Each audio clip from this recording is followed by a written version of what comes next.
मेरा नाम शीन है और मैं एक पुलिस ऑफिसर हूँ। और ये बात तब की है जब मेरा ट्रांसफ़र एक शहर में हुआ था।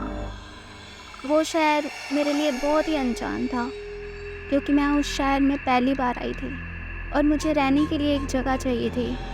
और फिर हमारे कमिश्नर सर ने मुझे एक ऐसा घर बताया जो 6 महीने से बंद पड़ा हुआ था। और वहाँ के लोग इस घर के बारे में बहुत सारी अफवाहें फैलाते थे, जैसे कि उस घर में कोई भूत है या फिर वो एक चुड़ैल का घर है।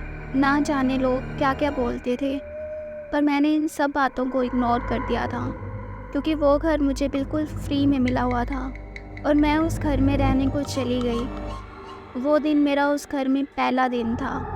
रात होने के बाद मैंने होटल से कुछ खाना ऑर्डर कर दिया और मैं अपने डेस्क पर काम करने लगी। कुछ ही देर बाद मुझे ऐसा एहसास हुआ कि मेरे अलावा उस रूम में कोई दूसरा भी है, और मुझे कोई भी नज़र नहीं आ रहा था।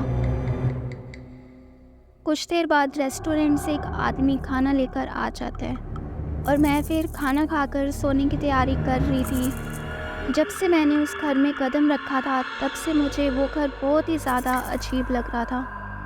मुझे ऐसा लग रहा था कि मेरे अलावा भी कोई दूसरा है जो मुझे नज़र नहीं आ रहा। ये सब कुछ अभी मैं सोच ही रही थी कि किचन से कुछ गिरने की आवाज़ आती है, और जब मैंने किचन में जाकर देखा तो सब कुछ ठीक ठाक था। मुझे लगा कि शायद मेरा वहम होगा, इसीलिए फिर से मैं डेस्क पर आकर बैठ गई।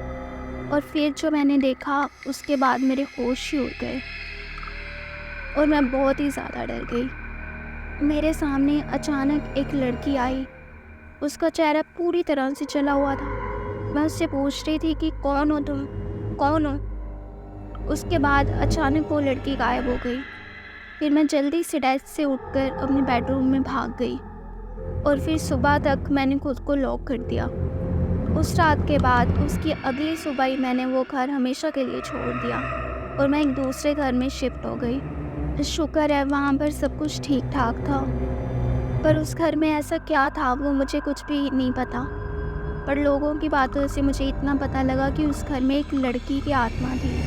6 महीने पहले एक लड़की अपने कॉलेज के एग्ज़ाम्स में फेल हो चुकी थी, इसलिए उसने खुद को जलाकर सुसाइड कर लिया था। पर भगवान का लाख लाख शुक्र है कि उसने मुझे कुछ भी नुकसान नहीं पहुंचाया, और पता नहीं कि उसकी आत्मा उस घर में और कब तक भटकती रहेगी। आई होप दोस्तों आपको ये एनिमेटेड हॉरर स्टोरी पसंद आई होगी।